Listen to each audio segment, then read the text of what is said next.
Nah Ustaz, mungkin kalau kita dari kecil tidak dapat kasih sayang dari ibu, apakah kita masih wajib berbakti kepada ibu? Contohnya gini, misalnya ada kasus rumah tangga orang tua ini nggak bagus itu kan ya, kan? Karena sosok ibu yang kurang bagus itu. Ketika itu apakah kita masih wajib berbakti ya? Kewajiban berbakti kepada orang tua, terutama ibu, itu Allah yang perintahkan. Sedangkan kita menjadi anak ibu kita itu Allah yang tentukan. Allah yang menjadikan kita terpilih lahir dari rahimnya.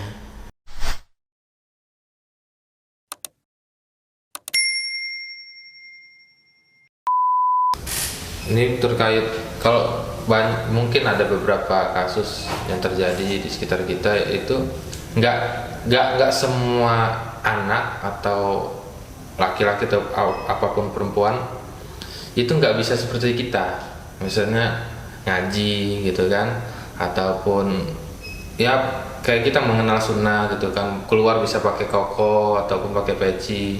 Nggak semuanya bisa dapat restu dari orang tua, terutama ibu. Itu bagaimana cara mengatasi itu, Ustaz? Bagaimana cara kita mengenalkan ke ibu kita bahwa kita ini sedang menempuh jalan hijrah gitu kan, ataupun bagaimana cara kita supaya kita jangan dipentokkan ke sana gitu kan.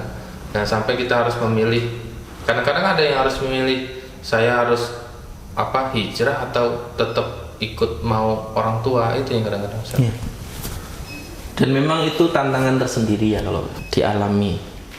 Bagian dari yang kemudian juga menjadi ujian dari Allah Subhanahu wa Ta'ala. Di satu sisi juga menjadi salah satu di antara hal yang harusnya menjadikan kita istiqomah dengan apa yang kemudian Allah berikan dari hidayah itu.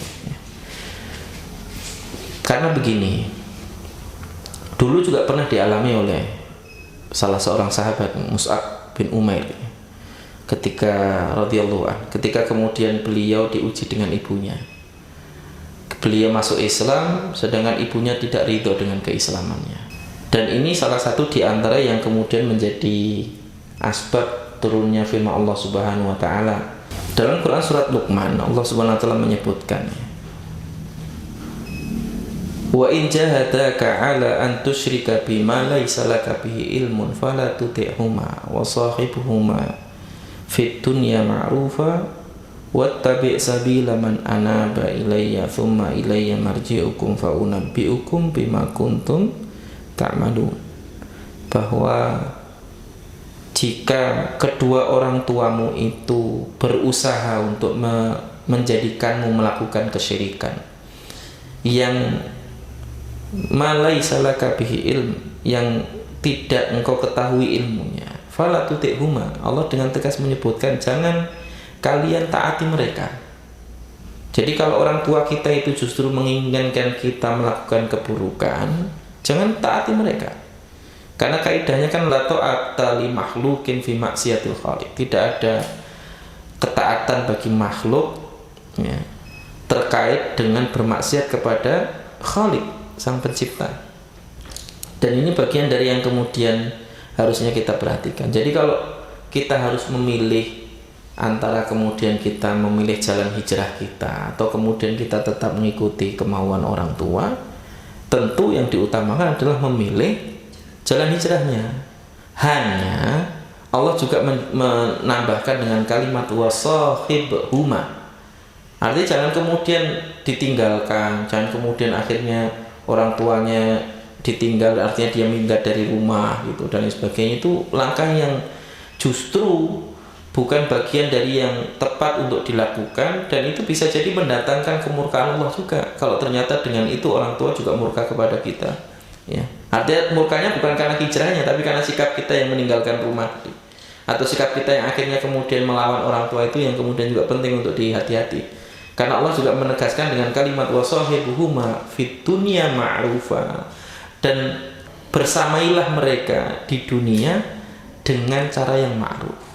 Dan itu yang dilakukan oleh salah satu dia menjadi asbab turunnya ayat ini adalah kisah Mus'ab bin Umair tadi ya, yang kemudian Mus'ab itu tetap berusaha berbuat baik kepada ibunya, tetap berkata-kata yang santun kepada ibunya, tetap berusaha melayani dan berbakti kepada ibunya, meskipun ibunya saat itu akhirnya mogok makan, meskipun akhirnya saat itu kemudian ibunya memaksa dan lain sebagainya dengan berbagai macam cara, itu tidak menjadikan Mus'ab bin Umair tadi itu berpaling dari hidayah, tidak berpaling dari apa yang kemudian sudah menjadi takdirnya, yaitu memeluk Islam dan beriman kepada Rasulullah SAW.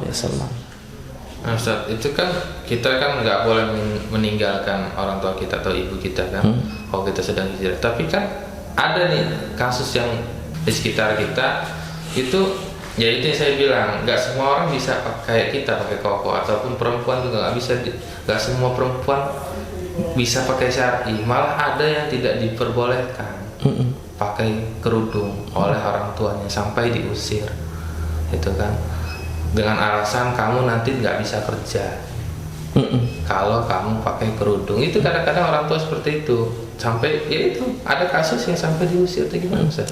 Ya nggak apa-apa, kalau misalnya kemudian harus diusir, ya sudah, bismillah, dia keluar dari rumah, tetap menjaga hidayah yang telah Allah berikan kepada dirinya tadi itu, tetap memakai hijab, tetap menjalani jalan hijrahnya tadi. Cuman salah satu di antara bagian dari yang kemudian juga tetap dijaga, kalaupun misalnya saat itu dia diusir, dia tunggu waktu saja, tunggu waktu sampai beberapa lama untuk dia tetap menjalin hubungan dengan orang tuanya tadi itu dengan hubungan yang baik. Justru dia harus tunjukkan bahwa nih saya hijrah, ini saya pakai hijab, ini saya berubah dari kebiasaan saya yang dulu. Itu tidak menghalangi saya untuk mendapatkan pekerjaan, tidak menghalangi saya untuk mendapatkan dunia. Saya sekarang sudah kerja, bahkan itu bisa dijadikan kita buktikan bahwa ternyata dengan berhijab itu tetap bisa bekerja, tetap berpenghasilan, tetap punya jatah rizki, tidak berpengaruh sama sekali. Kalau kemudian alasannya nanti khawatir nggak dapat jodoh dan sebagainya, hari ini banyak orang yang kemudian mencari jodoh itu yang baik, yang solihah kan gitu misalnya, yang kemudian itu bisa jadi motivasi bagi kita bahwa nanti yang baik akan dipertemukan dengan yang baik. Nah kalau kita pengen dapat yang baik tapi tidak berusaha untuk baik, ya jangan salahkan kalau kemudian nanti yang dipertemukannya dengan yang hanya sekedar pengen baik tapi juga tidak baik gitu. Dan ini yang kemudian juga harusnya dijadikan sebagai motivasi, karena Allah sendiri yang kemudian juga menyebutkan di dalam ayatnya, at-thayyibatu lit-thayyibin wat-thayyibina lit-thayyibat, ya, wal khabithatu lil khabithin wal khabithina lil khabithat, bahwa yang buruk itu untuk yang buruk, yang baik itu untuk yang baik, dan itu sudah Allah atur sedemikian rupa. Jadi kalau kita ingin menjemput rizki kita, menjemput jodoh kita yang baik tadi itu, ya kita berarti harus memperbaiki diri sendiri dulu sebelum kita mendapatkan yang baik tadi. Satu lagi Ustaz, boleh Ustaz? Mungkin itu ada sebagian kawan kita ya mengalami kendala, yaitu kalau mereka ingin melakukan sesuatu itu ditunda atau tidak diperbolehkan oleh ibunya. Misalnya mau dagang gitu kan, mau usaha, tidak boleh sama ibunya, jangan dagang ini gitu kan. Ya, yang akhirnya kalau kita tekunin itu malah jadi masalah. Ataupun ada mungkin kawan kita juga yang mau nikah gitu kan, ternyata jangan dulu dengan alasan misalnya ibunya belum pulang atau apa, kan saya kenal itu. Nah itu kayak mana sih Ustaz? Ya begini, kalau untuk urusan sifatnya muamalah, hanya sekedar tidak boleh melakukan ini, tidak boleh melakukan itu, selama itu bukan bagian dari perintah Allah tadi ya, hanya sekedar urusan muamalah biasa, jangan beli ini, jangan beli itu misalnya, atau jangan makan ini, jangan makan itu, ya sudah tinggal dituruti saja. Toh itu bukan suatu perintah yang menjadikan kita bermaksiat kepada Allah, nggak ada masalah itu. Ikuti saja, nggak ada masalah. Justru dengan kita mengikuti itu bisa jadi memang Allah takdirkan bagi kita yang jauh lebih baik. Contoh masalah jodoh misalnya, kita bolak-balik minta, saya mau nikah ini, nggak usah, selesaikan dulu kuliahnya misalnya, atau nggak usah cari duit dulu sampai mapan gitu, atau nggak usah, atau alasan-alasan yang lain. Sebenarnya orang tua itu bukan melarang kita untuk menikah, tapi orang tua menginginkan kapan waktu terbaik bagi kita untuk bisa menikah tadi. Sebenarnya itu saja.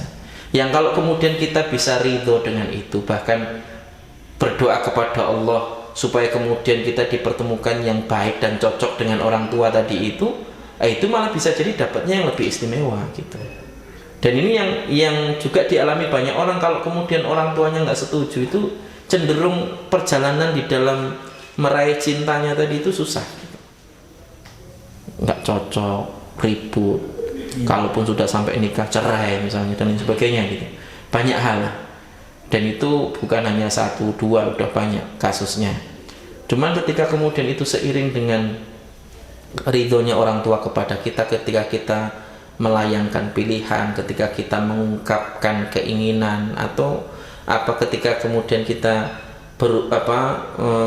menyampaikan bahwa kita ingin melamar seseorang dan lain sebagainya, itu bisa menjadi asbab kemudahan kita di dalam menjalani proses itu. Jadi nggak perlu kemudian dikonfrontir ya, artinya ibu nih, saya pengen nikah sekarang kok nggak boleh gitu, nggak perlu dikonfrontir. Bahkan bisa jadi itu menjadi asbab kita untuk mendapatkan yang lebih baik dengan segala kemudahan yang ada. Wallah, itu sekedar pengalaman saja.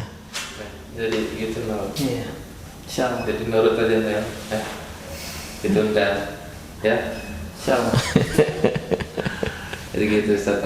Masya Allah ya, ilmu yang kita dapatkan begitu banyak yang mana kita harus melupakan apa kesalahan-kesalahan ibu yang dulu ya kan. Kita jangan mikir, kalau kita mau berubah jangan mikir kesalahan ibu itu ya Ustaz ya. Yeah.